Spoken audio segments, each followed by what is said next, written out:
નમસ્કાર વિદ્યાર્થી મિત્રો, સ્વાગત છે આપનું ગુજરાતી પાઠશાલામાં.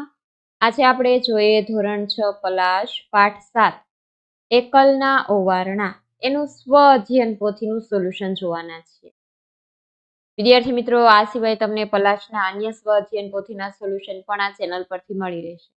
તો તમે હજુ સુધી આ ચેનલ પર નવા હોય તો ચેનલને સબસ્ક્રાઇબ કરી બાજુમાં રહેલો બેલ આઇકોન દબાવો, જેનાથી આવનાર વિડીયો તમને તરત મળશે.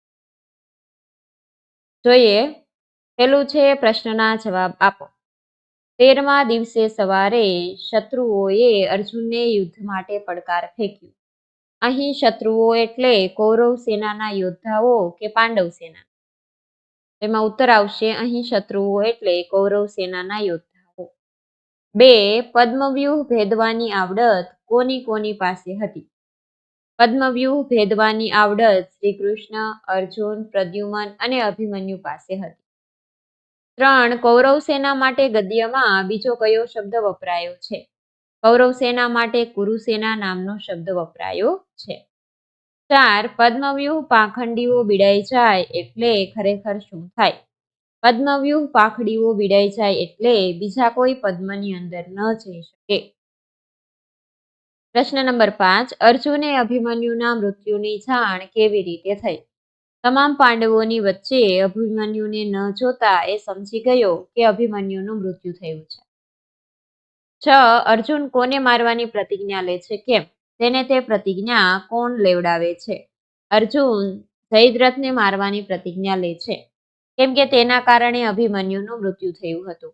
આ પ્રતિજ્ઞા દ્રૌપદી લેવડાવે છે. પ્રશ્ન નંબર 2 છે પાઠ્યપુસ્તકમાંથી અપરાજયનું વાચન કરી પ્રશ્નોના જવાબ લખો. 1. કયા કયા વાક્યો પરથી આપણને ખબર પડે છે કે અભિમન્યુ આ પદ્મવ્યુહમાં હણાઈ જશે? તે વાક્યો ગદ્યમાંથી શોધીને લખો. 1. કાકાશ્રી, આ પદ્મ હું ભેદી શકીશ, પરંતુ મારા પદ્મ પ્રવેશ પછી જો તેની પાંખડીઓ બિડાઈ જાય તો પાંડવો એક મહારથી ગુમાવશે. 2. અભિમન્યુની પાછળ જતા વહેમ સહિત તમામ યોદ્ધાઓને જયદ્રથે રોકી દીધા અને પદ્મ ફરી યથાવત બિડાઈ ગયું. 3. મારો આ છોકરાને જીવતો ન જવા દેશો. 4. ગુરુદ્રોણ, તમે મને વચન આપ્યું છે એક પાંડવ મહારથીને તમે મારશો, આને કોઈ પણ ઉપાયે હણી નાખો. 2. પાંડવ સેના અને કૌરવ સેનાના યોદ્ધાઓના નામ ગદ્યમાંથી શોધીને લખો. પાંડવ સેનામાં યુધિષ્ઠિર, અર્જુન, ભીમ, અભિમન્યુ, શ્રી કૃષ્ણ, સાત્વિક, ધૃષ્ટદ્યુમન. કૌરવ સેના દુર્યોધન, ગુરુદ્રોણ, જયદ્રથ, કૃપાચાર્ય, બૃહદબદ્ધ, કૃતવર્મા અને કર્ણ. પ્રશ્ન 3 છે સમાન અર્થ ધરાવતી પંક્તિ એકલો જાને રે કવિતામાંથી શોધીને લખો. આ પંક્તિ શોધવા માટે તમે પણ શું કર્યું તે પણ ઉમેરો. 1. પોતાને નુકસાન થવાની બીકથી તેઓ તારી વાતમાં તને સાથ ન આપે. જ્યારે ઘનઘેરી તુફાની રાતે 12 વાસે તને જોઈ. 2. જ્યારે ખરેખર મુશ્કેલીનો સામનો કરવાનો સમય આવે ત્યારે તે ન કરતા માત્ર પોતાની જાતને બચાવવામાં જ ધ્યાન આપે. જ્યારે રણ ચડે નિસ્તરવા ટાણે સો ખૂણે સંતાય. 3. મુશ્કેલીના સમયમાં તું મદદ માંગવા જાય તો પણ તેઓ મદદની સ્પષ્ટ ના પાડી દે. સમાન અર્થ ધરાવતી પંક્તિ કાવ્યમાંથી શોધવા મેં આમ કર્યું. કાવ્ય 2-3 વાર વાંચી તેનો અર્થ સમજ્યો. ઓરે ઓરે ઓ ભાગી સૌના મોં સિવાય, જ્યારે બેસે મોં ફેરવી સૌ ડરી જાય. પ્રશ્ન નંબર 4. ફકરાના શબ્દો ગણો. શબ્દ સંખ્યા 82. હવે ફકરો મોટેથી વાંચો. કેટલો સમય લાગ્યો? 2 મિનિટ 35 સેકન્ડ. હવે ફકરાનું સારા અક્ષરે લેખન કરો અને લેખનમાં તમે કેટલો સમય લીધો તે નોંધો. પાઠ્યપુસ્તકમાં તમને અહીં જગ્યા આપેલી હશે. આ ફકરો તમારે ફરીથી લખવાનો છે.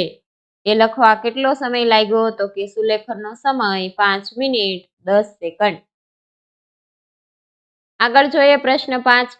બંને શબ્દોનો અથવા શબ્દ સમૂહોનો ઉપયોગ કરીને એક અર્થપૂર્ણ વાક્ય બનાવો. નિશસ્ત્ર અથવા ત્રાટકવું. તો એમાં આવશે અભિમન્યુને નિશસ્ત્ર જોઈ કૌરવો તેના પર ત્રાટક્યા. વેરવિખેર ફાળ પડવી. પાંડવોને વેરવિખેર થયેલા જોઈ દ્રૌપદીને ફાળ પડી. અભાગી હાક.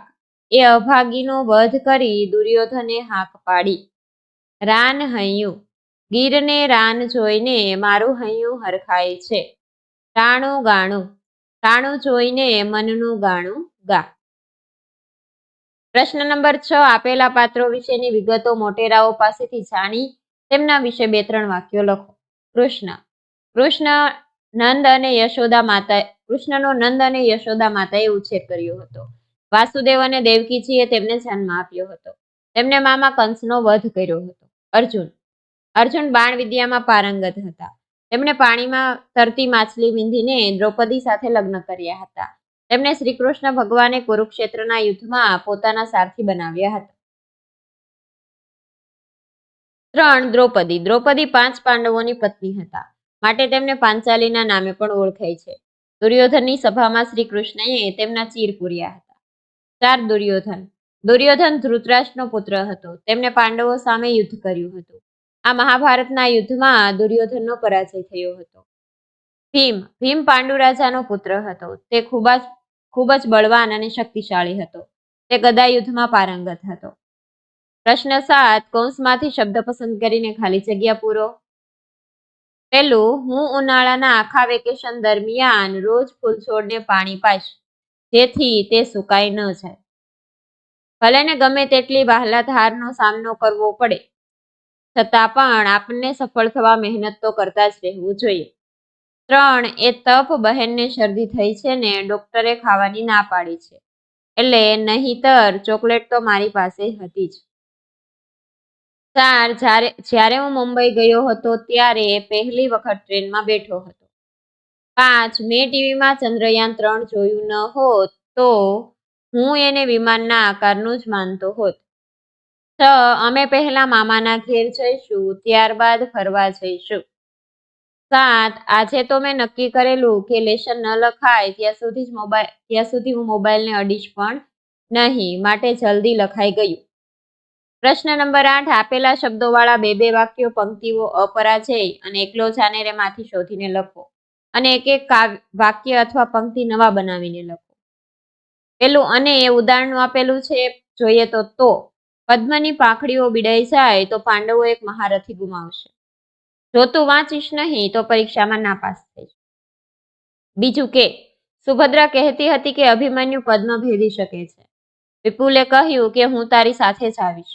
3 પરંતુ કાકાશ્રીયા પદ્મ હું ભેદી શકીશ, પરંતુ મારા પદ્મ પ્રવેશ પછી જો તેની પાછળ પાંખડીઓ બીડાઈ જાય તો પાંડવો એક મહારથી ગુમાવશે. ત્યારે એ બેસે મોં ફેરવી સૌ ડરી જાય. ત્યારે હૈયું ખાલી અરે તું મન મૂકી. જ્યારે વરસાદ આવે છે ત્યારે કીચડ થાય છે. પ્રશ્ન નંબર 9 ઉદાહરણ મુજબ લીટી દોરેલ શબ્દ અથવા શબ્દ સમૂહની જગ્યાએ યોગ્ય શબ્દ અથવા શબ્દ સમૂહનો ઉપયોગ કરી વાક્ય બનાવો. પેલું છે યુદ્ધ સદીઓ પહેલાનું મહાભારત હોય કે અત્યારના સમય મુજબ 2 દેશો વચ્ચેનું મોટો સંહાર તો થઈને જ રહે છે. એમાં છે કૌંસમાં આપેલા શબ્દ સમૂહનો ઉપયોગ કરવાનો છે. યુદ્ધ સદીઓ પહેલાનું મહાભારત હોય કે અત્યારના સમય મુજબ 2 દેશો વચ્ચેનું મહાવિનાશ તો થઈને જ રહે છે. અનેક ગોળીઓ વાગી ત્યારે સૈનિક નબળો પાડીને જમીન પર બેસી પડ્યો. અનેક ગોળીઓ વાગી ત્યારે સૈનિક અશક્ત પાડીને જમીન પર બેસી પડ્યો. 3 આપણે આપણી ખાનગી વાત કહી શકીએ એવા શિક્ષક જોડે કેવી મજા પડે. આપણે આપણું હૈયું ખોલી શકીએ એવા શિક્ષક જોડે કેવી મજા પડે. 4 ખેલ મહાકુંભમાં જિલ્લા કક્ષા સુધી શ્રેષ્ઠ પ્રદર્શન કરવા બદલ શાળા દ્વારા નીરજને પ્રોત્સાહન આપવામાં આવ્યું. ખેલ મહાકુંભમાં જિલ્લા કક્ષા સુધી શ્રેષ્ઠ પ્રદર્શન કરવા બદલ શિક્ષકે નીરજની પીઠ થાબડી. પ્રશ્ન નંબર 10 ભૂલ શોધી સુધારી વાક્યને સાચું બનાવી ફરીથી લખો. આકાશમાં પંખીઓનું ઝુંડ ઉડી રહ્યા હતા. આકાશમાં પંખીઓનું ઝુંડ ઉડી રહ્યું હતું. બાલ સંસદની ચૂંટણીના દિવસે 15 બાળકો ગેરહાજર હોવાથી તેમણે મતદાન નહોતી કરી. બાલ સંસદની ચૂંટણીના દિવસે 15 બાળકો ગેરહાજર હોવાથી તેમણે મતદાન નહોતું કર્યું. 3 ઠંડીના ઋતુમાં ગરમ કપડાં ન પહેરીએ તો માંદો પડાય. ઠંડીના ઋતુમાં ગરમ કપડાં ન પહેરીએ તો માંદા પડાય. તમારું નામ છે શું? તમારું નામ શું છે? ધીમે ધીમે બાળક વાહક સોયું ફૂલડા ચૂંટતું હતું. ધીમે ધીમે બાળક વાહક સોયું ફૂલડા ચૂંટતું હતું. સૂચના મુજબ લખો. એકમ 7 નું સૂચનાઓમાંથી તમને કઈ સૂચનાઓ ગમી તે લખો. તો કે એમાં વાર્તા સાંભળો અને વાંચો. અભિમન્યુ ગાથાનું એકાગ્રચિત્તે શ્રવણ કરો. હવે તમે 1 મિનિટમાં કેટલા શબ્દો વાંચી શકો છો? 45. 5 શબ્દોની યાદી બતાવો. જાણો અને ઉપયોગ કરોમાંથી પદ્મ, લડાઈ, પ્રતિજ્ઞા, વિશાળ, મોટ. શબ્દ ભંડોળ: અપરાજય, મહારથી, અસાધ્ય, ચક્રાકાર, માનવતા. પેજની નીચેના ન સમજાતા શબ્દોમાંથી હાક, ટાણું, નીગળતું, રાન, નિશબ્દ. પેજની નીચેના ગમતા શબ્દોમાંથી યુદ્ધ, ક્ષણ, મૌન, નિરીક્ષણ, સારથી. તમે તારવેલા શબ્દોના આધારે 5 વાક્યો બનાવો. એક વાક્યમાં ઓછામાં ઓછા 3 શબ્દોનો ઉપયોગ થાય તે રીતે બનાવજો. અહીં વાક્ય બનાવેલા છે. 1. મહારથીએ લડાઈમાં જીત હાંસલ કરવાની પ્રતિજ્ઞા લીધી. 2. લડાઈમાં મહારથીની હાર થતા દ્રૌપદીને વિષાદ થયો. 3. ટાણે હાંફ સાંભળીને મદદ કરવા એ જ સાચી માનવતા છે. 4. યુદ્ધના મેદાનમાં મહારથીઓને માનવતા ન બતાવે. 5. ટાણે હાંફ સાંભળીને સૌ મૌન સેવે છે. પ્રશ્ન નંબર 12. અપરાજય વાર્તા તમારા શબ્દોમાં ટૂંકમાં 10-12 વાક્યોમાં લખો. ત્યારબાદ તમારા ઘરે બધાને કહો. એકમ 1માં રીત છે તે રીતે બહાદુરીની કસોટી વાર્તા લખી તે રીતે લખો. અહીં આપેલી છે વાર્તા.